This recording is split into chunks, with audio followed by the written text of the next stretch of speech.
साथियों, मीन लग्न की इस जन्म पत्रिका में चंद्रमा जो कि संतान के कारक ग्रह है, दो तीन स्थितियां यहां पर समझ लेंगे। यदि चंद्रदेव लग्न में ही विराजमान है तो यह प्रबलतम राजयोग कारक है। इस जातक को पहली संतान की प्राप्ति के बाद में राजयोग किसी भी प्रकार का है तो वो जागृत अवस्था में आ जाएगा, राजा के समान उसका जीवन हो जाएगा। यदि चंद्रदेव स्वयं अपने ही घर पंचम भाव में विराजमान हो, अत्यंत ही सुंदर पुत्र या पुत्री जो भी है वो इनको प्राप्त अवश्य होगी। और केवल इतना ही नहीं, आकस्मिक धन और शेयर मार्केट से इनको इस संतति के बाद में अत्यधिक लाभ मिलेगा। यदि चंद्रदेव सप्तम भाव में विराजमान हो जाए तो ऐसी संतति के बाद में पति और पत्नी का जो प्रेम है, दाम्पत्य का जो प्रेम है, वो जरूर बढ़ता है। किसी भी प्रकार का छोटा बड़ा विवाद हो तो वो स्वतः समाप्त जरूर हो जाता है।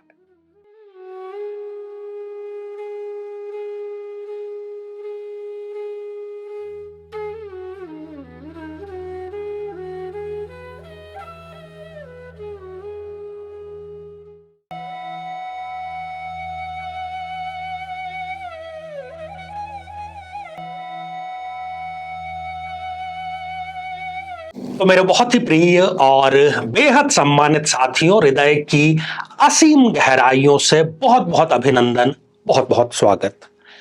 साथियों, इन दिनों चर्चा जो है वो हमारी संतान पक्ष को लेकर के जारी है और आज इस श्रृंखला का ये अंतिम पड़ाव, अंतिम एपिसोड है। और इस पूरी श्रृंखला में हमने चर्चा की, प्रत्येक लग्न के बारे में चर्चा की, दो बहुत ही महत्वपूर्ण प्रश्नों पर, जिसमें से पहला प्रश्न ये होता है कि आखिर व्यक्ति को संतान प्राप्त कब होगी, क्योंकि विवाह के पश्चात इस प्रकार की एक स्वाभाविक जिज्ञासा पति पत्नी, उनके परिवार, मित्रगणों, रिश्तेदारों में होती ही है। और जब संतान हो जाए, थोड़ी बड़ी हो जाए, किशोर हो जाए और युवा यदि हो जाए तो यह प्रश्न फिर लाजमी हो जाता है कि यह संतान कैसी होगी। कैसी के मोटे मोटे तौर पर दो पक्ष हैं। या तो वो संतान समझदार होगी, माता पिता के कहे के अनुसार चलेगी, माता पिता की सेवा करने वाली अर्थात सौभाग्यवर्धक होगी, या इसके ठीक विपरीत माता पिता के सम्मान पर कलंक, या माता पिता को प्रताड़ित करने वाली या उनके लिए दुर्भाग्य देने वाली होगी। हालांकि जब संतान पक्ष की हम चर्चा करते हैं तो प्रायः हमें पति और पत्नी दोनों की जन्म पत्रिका का विश्लेषण करना चाहिए, परंतु इस विशेष श्रृंखला में हम केवल किसी एक जातक की जन्म पत्रिका, उसके पंचम भाव के विश्लेषण से भी 99.9% तक सत्य तथ्य तक पहुंचने का सफल प्रयास कर रहे हैं, तो आप इसके लिए निश्चिंत रह सकते हैं। तो आइए साथियों, सबसे पहले हम ये जान लें, ये चर्चा कर लें और बड़ी आसान शब्दों में चर्चा करेंगे कि कब मीन लग्न के जातक को संतान सुख मिलता है। साथियों, ये जो भाव है जिसको कि आप देख रहे हैं कि 4 नंबर का अंक यहां पर लिखा हुआ है, ये पांचवा भाव है। पांचवा क्यों है? आप कहेंगे कि नंबर 4 लिखा हुआ है और भाव पांचवा है, क्योंकि भाव इससे प्रारंभ होता है, लग्न से, और यूं इसकी गिनती प्रारंभ होती है। तो यदि आप गिनना प्रारंभ करेंगे तो 1, 2, 3, 4 और 5, इसलिए ये पंचम भाव है। इस पंचम भाव से प्रथम संतान के बारे में चर्चा की जाती है और यहां पर आप देख रहे हैं कि 4 नंबर का अंक लिखा हुआ है। तो इस मीन लग्न की जन्म पत्रिका में संतान प्रदाता की जो डिपार्टमेंट है वो स्वयं चंद्रदेव के पास में है, शीतलता के प्रतिनिधि हैं और ग्रहों में इनको रानी की जो पदवी है वो प्राप्त है। तो सबसे पहली स्थिति समझने वाली यह है कि जब जब इस जातक या जातिका को चंद्रमा की दशा अंतरदशा आएगी, चंद्रमा की दशा या अंतरा, तब वो इनके घर में किलकारी गूंजाने का, संतान संबंधी जो खुशखबरी है जिसकी कि इनको इंतजार रहता है, सबसे प्रबलतम संभावना होती है। दूसरी स्थिति क्या है कि यदि आप इस भाव को देखेंगे तो हो सकता है कि कोई ग्रह आपकी जन्म पत्रिका में इस भाव में लिखा हो, चाहे वो सूर्य हो, चंद्रमा स्वयं हो, राहु, केतु, गुरु, कोई भी ग्रह जो इस भाव में लिखा है अर्थात यहां बैठा है, यहां स्थापित है पंचम भाव में, तो उस ग्रह की दशा अंतरदशा में आपको अर्थात मीन लग्न के जातक को संतान अवश्य प्राप्त होगी। तो दूसरा बिंदु हो गया कि पंचम भाव में विद्यमान ग्रह की दशा अंतर दशा, ठीक है, इसको हम समझ जाते हैं। तीसरी बड़ी ही महत्वपूर्ण स्थिति है और वो ये है कि इस पंचम भाव पर किसी ग्रह की यदि पूर्ण, स्पष्ट और सीधी दृष्टि है। दृष्टि को हम एक उदाहरण के माध्यम से समझते हैं कि मान लीजिए कि सूर्यदेव यहां पर विराजमान है, एक उदाहरण के रूप में हम समझते हैं। तो यहां बैठ करके सूर्यदेव अपनी सप्तम दृष्टि से पंचम भाव को, संतान के भाव को देखने का कार्य कर रहे हैं। तो जब जब भी इस जातक को सूर्य की दशा अंतरदशा आएगी, वो इनके गोद भरने का कार्य अवश्य ही करेगी। तो हमारा ये पहला प्रश्न अभी कंप्लीट हो चुका है। अगले प्रश्न की तरफ हम प्रारंभ करते हैं कि जो संतान हो चुकी है, किशोर हो चुकी है, युवा हो चुकी है, या हो सकता है कि अभी उससे भी अधिक आयु हो, तो यहां पर अब निर्णायक स्थिति यह है कि चाहे आप शादीशुदा हैं, बाल बच्चेदार हैं, आप अपनी कुंडली देख करके हमारे इस एपिसोड, हमारे इस शोध, हमारे इस रिसर्च पर अपना जो सत्यापित का ठप्पा है वो जरूर लगा सकते हैं और मैं इसको लेकर के पूर्ण रूप से आश्वस्त हूं। साथियों, अभी हमने चर्चा की कि इस जन्म पत्रिका में चंद्रदेव संतति के कारक है। तो चंद्रदेव की प्लेसमेंट कहां है, ये बहुत बड़ा मुद्दा बनेगा कि जीवन में आपके जो संतान है वो सौभाग्य लेकर के आएगी या दुर्भाग्य लेकर के आएगी। तो लग्न से ही हम इसका प्रारंभ करते हैं। साथियों, यदि चंद्रदेव इस जन्म पत्रिका में लग्न में विराजमान हो जाएं, अति उत्तम स्थिति है। इस जातक या जातिका की जो पहली संतान है वो इनके लिए राजयोग लेकर के आएगी। अब वो राजयोग किसी सरकारी सेवा में उनके चयन को लेकर के हो सकता है, वो राजयोग व्यापार में किसी बड़े उनके प्लेसमेंट, बड़े ऑर्डर को लेकर के होता है। कुल मिलाकर के संतान प्राप्ति से पहले जो स्थिति थी, संतान प्राप्ति के बाद में वो उच्च स्तर पर पहुंच जाते हैं, राजयोग उनका जागृत हो जाता है। अति उत्तम ये स्थिति है। साथियों, यदि चंद्रदेव द्वितीय भाव में विराजमान हो जाएं तो ये स्थिति इनके लिए ठीक नहीं है, दुर्भाग्य कारक स्थिति है। क्या दुर्भाग्य कारक स्थिति? कि ऐसी जो संतान इस जातक को होगी, उसकी नजरें अपनी पैतृक संपत्ति, अपने पिता की संपत्ति पर होगी। खुद वो एक ही कार्य करेगा कि बस आराम फरमाए या किसी प्रकार का व्यसन कर ले, और जो बाप दादा का पैसा है उसको लौटाने का वो कार्य करता है। और वाणी भी उसकी बड़ी कर्कश होती है, बिना वो गाली गलोच के कार्य का जो है ना तो शुरुआत करता है, ना किसी से बातचीत वो करता है। तो ये द्वितीय भाव की स्थिति बिल्कुल भी ठीक नहीं है। इस प्रकार की संतति कोई भी नहीं चाहेगा।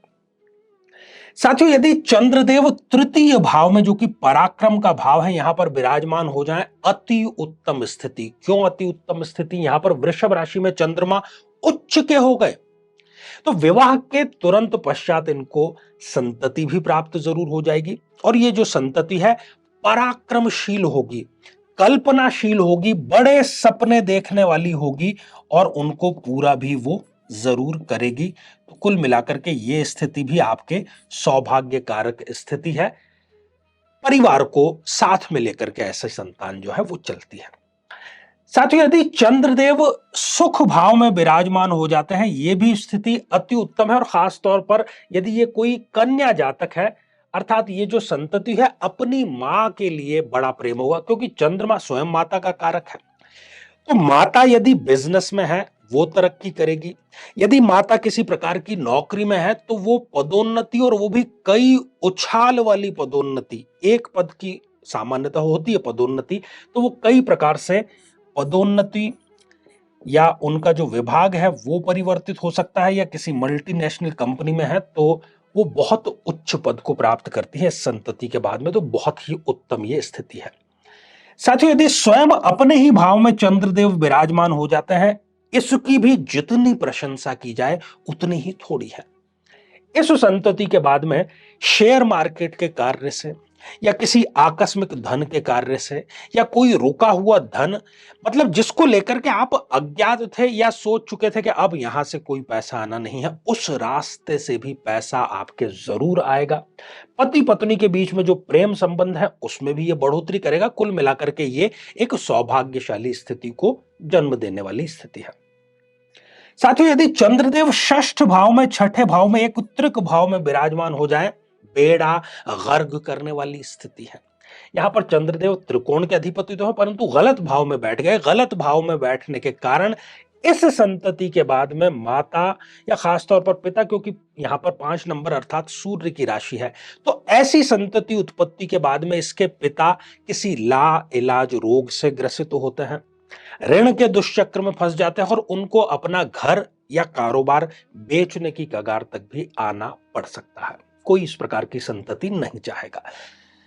साथियों, यदि चंद्रदेव सप्तम भाव में विराजमान हो जाए, यह भी एक अच्छी स्थिति है। कई लोगों को यह कंफ्यूजन हो सकता है कि यह मारक भाव में जाकर के बैठ गए हैं, परंतु नहीं। चंद्रमा इस जन्म पत्रिका के लिए एक प्रबलतम योग कारक ग्रह है। तो वो कौन कौन से फायदे सप्तम भाव में बैठ करके देंगे? पति और पत्नी के बीच में यदि कोई विवाद चल रहा था, तो इस संतान के आगमन के पश्चात वो विवाद स्वतः समाप्त हो जाएगा।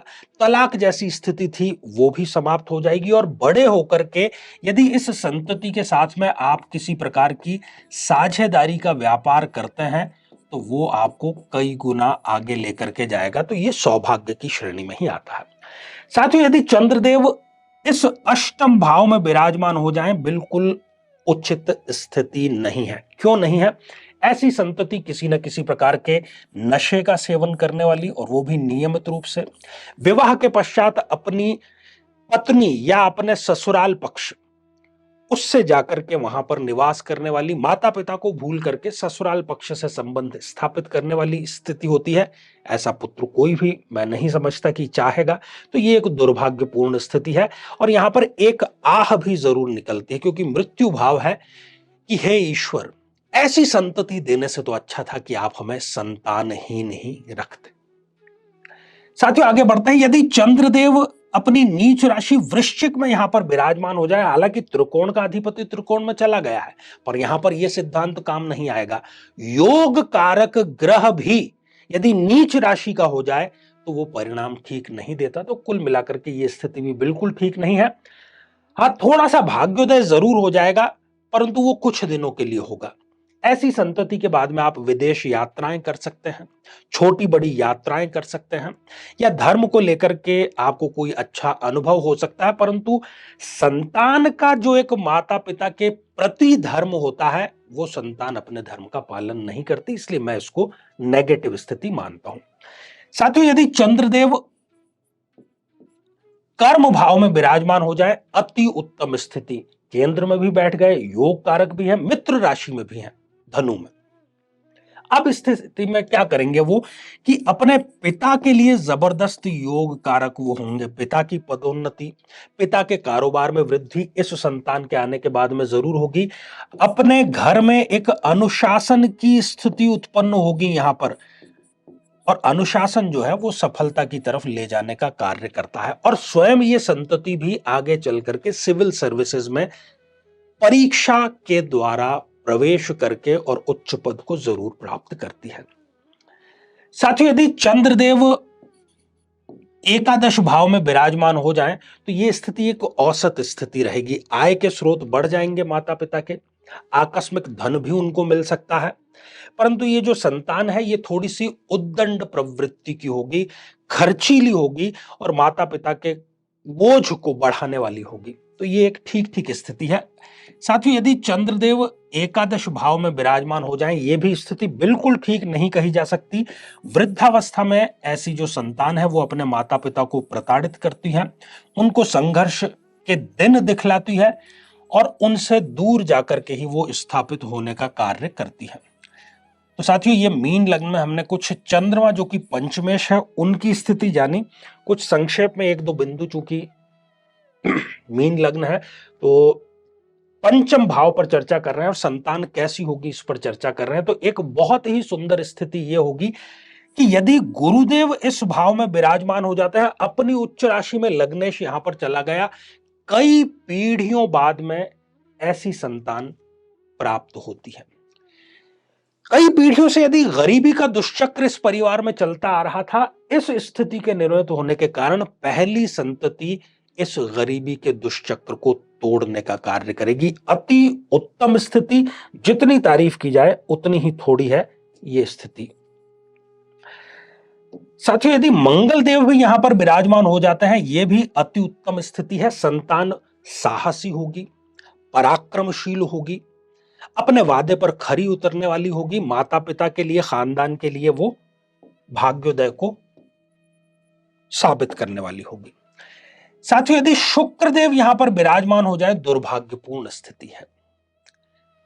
कई पीढ़ियों के धन को कई महीनों में ही बर्बाद करने की स्थिति ये यहां पर है। शौकीन होगा, कामुक होगा, नशेड़ी होगा और केवल बर्बाद करने के लिए वो पैदा हुआ है, ये आप समझ लीजिए। साथियों, एक बुध की स्थिति है। यदि बुध देव यहां पर विराजमान है, परंतु बुध दूसरे ग्रहों पर अधिक विराजमान होता है, इसलिए मैं इसको एवरेज नंबर दूंगा। संतति जो है वो 10 में से 6 नंबर यदि यहां पर दे दे तो बहुत ज्यादा हो गए वो नंबर। यदि सूर्य देव यहां पर विराजमान है तो कुल पर कलंक लगाने वाली ये संतति होगी, क्योंकि ये मारक ग्रह त्रिकोण में आकर के बैठ गए। बिल्कुल स्थिति ये ठीक नहीं है। तो साथियों, लगभग हमने सारी स्थितियों पर चर्चा कर ली है और मैं ये समझता हूं कि इस श्रृंखला से चाहे अभी तक आपके संतान नहीं हुई है तो इस प्रश्न का भी आपको उत्तर मिल गया, और संतान आपके हो चुकी है तो वो कैसी निकलने वाली है इसका भी आपको उत्तर स्पष्ट रूप से मिल गया है। तो साथियों, संतान को लेकर के या जीवन को बेहतर बनाने वाले और किसी विषय पर हम बहुत शीघ्र जो श्रृंखला है वो लेकर के आएंगे। अभी हमारी एक स्पिरिचुअल संबंधों से या स्पिरिचुअल अनुभव से संबंधित बहुत अच्छी श्रृंखला इसी पर चल रही है, जिसमें हम आत्मदर्शन की बात कर रहे हैं। उसको भी आप जरूर अपना प्रेम स्नेह दीजिएगा। और अभी तक यदि आपने अपने लग्न से संबंधित एपिसोड नहीं देखा है तो यहाँ आई बटन में हम आपको उसका भी लिंक प्रोवाइड करा देते हैं। जीवन में किसी समस्या का सामना कर रहे हैं, जैसे कि शादी में देरी होना, पति पत्नी में मनमुटाव या तलाक तक की नौबत आ जाना, संतान का प्राप्त न हो पाना, नौकरी या धन प्राप्ति में बाधा आना, जीवन के प्रत्येक क्षेत्र में किसी न किसी प्रकार की बाधा आना, तो आज ही अपनी जन्म पत्रिका का संपूर्ण विश्लेषण करवाएं और पाएं समस्या से सदैव के लिए मुक्ति। तो आइए साथियों, अब बढ़ते हैं आज के हमारे कमेंट के चरण की तरफ। और पहला ही जो कमेंट है ये हमारे नियमित दर्शक शकुन शरण जी ने लिखा है। आदरणीय आचार्य जी, सादर प्रणाम। आज आपने बहुत से बच्चों ही नहीं और भी लोगों की मदद की है। आपकी अति आभारी हूं। आपका पल पल आशीर्वाद प्राप्त होता रहे, ऐसी कामना करते हैं। अनंत कोटि नमन, चरण स्पर्श व वंदन स्वीकार कीजिए। शकुन जी, आशीर्वाद हृदय की गहराइयों से। आपने जो ये जिक्र किया है, ये जो विद्यार्थी किसी प्रतियोगी परीक्षा की तैयारी कर रहे हैं उनके निमित्त जो प्रयोग हमने बतलाया था उसके लिए आपने लिखा, तो ढेर सारी आपको शुभकामनाएं। साथियों, अगला कमेंट आस्था पोर्टे जी ने लिखा है। जय बजरंगबली। तो आस्था जी, आशीर्वाद हृदय की असीम गहराइयों से आपको भी। और अगला कमेंट अनुपम यादव जी ने हमारे द्वारा पूछे गए प्रश्न का बिल्कुल सही उत्तर दिया है कि यहाँ पर कर्क लग्न की बात की गई है। तो अनुपम जी, आपको भी बहुत बहुत साधुवाद, आशीर्वाद। तो साथियों, आज के लिए केवल इतना ही, और इसी मंगल कामना के साथ में कि आप सपरिवार स्वस्थ, समृद्ध और शांतिपूर्वक जीवन व्यतीत करें। नमस्कार।